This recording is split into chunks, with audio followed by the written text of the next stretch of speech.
अयोध्या के नगर निवासियों का हाल। चलते ही श्री राम जी को बड़ा भारी विषाद हो गया। नगर का हाहाकार सुना नहीं जाता। पूरी अयोध्या में अत्यंत शोक छा गया।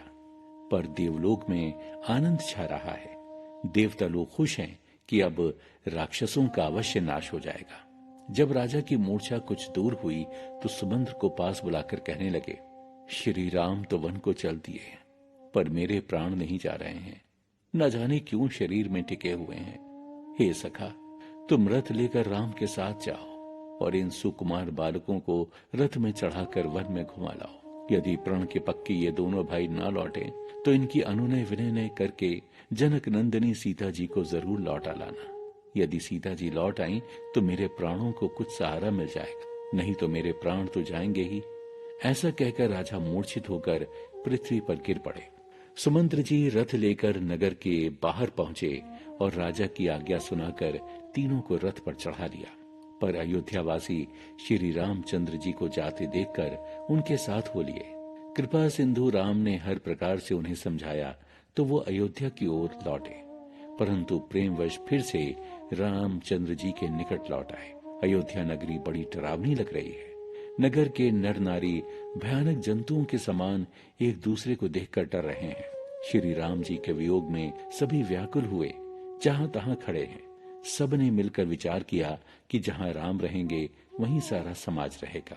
श्री राम के बिना हम सब अयोध्या में नहीं रह सकते।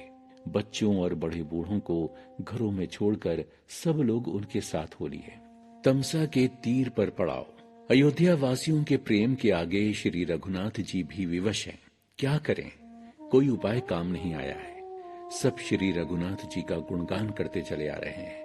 पहले दिन श्री रघुनाथ जी ने तमसा नदी के तट पर निवास किया। सुंदर वचन कहकर श्री राम जी ने धर्म संबंधी उपदेश दिए, परंतु कोई भी प्राणी लौटाए नहीं लौटा। अब श्री राम जी बड़े असमंजस में हैं। शोक और थकावट के मारे सारे लोग सो गए और कुछ देवताओं ने भी उनकी बुद्धि को फेर दिया।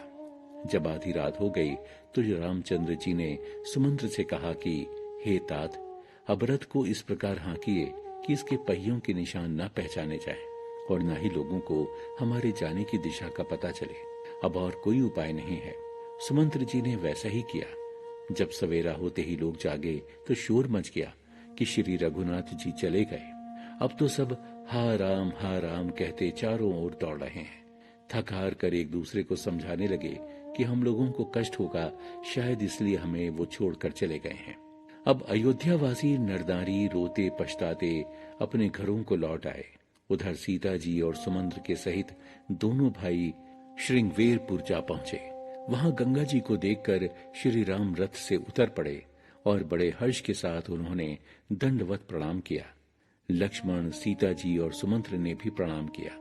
गंगा जी सब आनंद मंगलों की मूल हैं, सब सुखों को देने वाली तथा सब पीड़ाओं को हरने वाली हैं।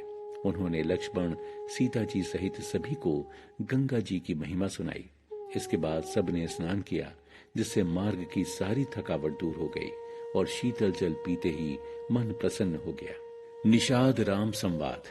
जब निषाद राज गुह ने प्रभु के आने की खबर पाई तो आनंदित होकर उसके अपने सब प्रियजनों और भाई बंधुओं को बुला लिया। भेंट देने के लिए फल फूल भरकर ले चला। आज उसके हृदय में खुशी का कोई ठिकाना नहीं है। दंडवत करके और भेंट सामने रखकर वो प्रेम पूर्वक प्रभु को देखने लगा। श्री रघुनाथ जी ने उसे अपने पास बिठाकर बड़े ही प्रेम भाव से उसकी कुशल क्षेम पूछी।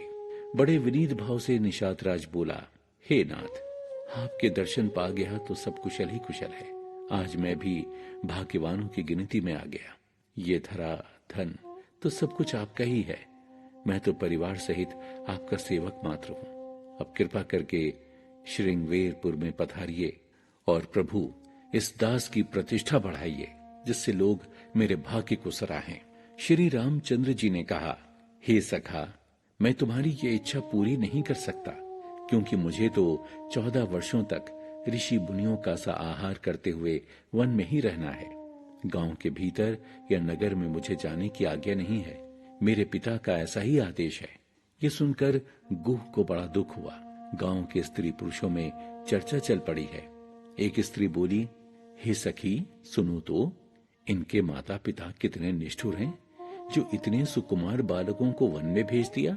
तभी कोई दूसरी बोली, मेरी समझ से तो राजा ने अच्छा ही किया, इसी बहाने हमें इनके दर्शन का लाभ तो मिला। निषाद ने सब प्रकार से विचार करके अशोक के वृक्ष के नीचे प्रभु को ठहराया, कुशा और कोमल पत्तों से सुंदर बिछावन बना दी, ताजे मीठे फल लाकर रख दिए। सीता जी, सुमंत्र और भाई लक्ष्मण सहित कंदमूल फल खाकर रघुकुल मणि लेट गए। भाई लक्ष्मण उनके पैर दबाने लगे। श्री राम जी के सो जाने पर लक्ष्मण वहां से कुछ दूर हटकर धनुष बाण हाथ में ले सजग होकर पहरा देने लगे। गुह खुद भी जागकर लक्ष्मण जी के साथ पहरा देने लगा। प्रभु को भूमि पर सोते देखकर निषाद को भारी विषाद हुआ। शरीर पुलकित हो गया, नेत्रों से जलधारा बहने लगी।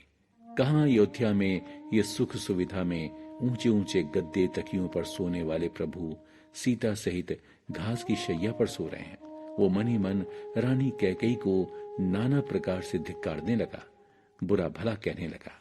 सुमंत्र की अयोध्या वापसी। श्रृंगवेरपुर में प्रातः स्नान ध्यान कर प्रभु ने अपनी जटाएं बनाई। सुमंत्र अत्यंत दुखी मन से हिम्मत जुटाकर बोले, हे नाथ, कोसलेस दशरथ ने मुझे आज्ञा दी थी कि आप सबको गंगा स्नान कराकर तथा 2-4 दिन वन में घुमाकर वापस अयोध्या ले आऊं। अब आपकी जैसी आज्ञा हो वही करूं। इतना कहकर वो श्री रामचंद्र जी के चरणों में गिर पड़े। श्री रामचंद्र जी सुमंत्र को उठाकर धैर्य बंधाते हुए समझाने लगे, हे तात, आप तो धर्म के सब सिद्धांतों को जानने वाले हैं। वेद, शास्त्र और पुराणों में कहा गया है कि सत्य के समान कोई दूसरा धर्म नहीं है। धर्म का त्याग करने से तीनों लोकों में अपयश छा जाएगा। प्रतिष्ठित लोगों के लिए तो अपयश करोड़ों मौत के समान होता है। हे तात, आपसे और अधिक क्या कहूं, आप तो सब कुछ जानते हैं।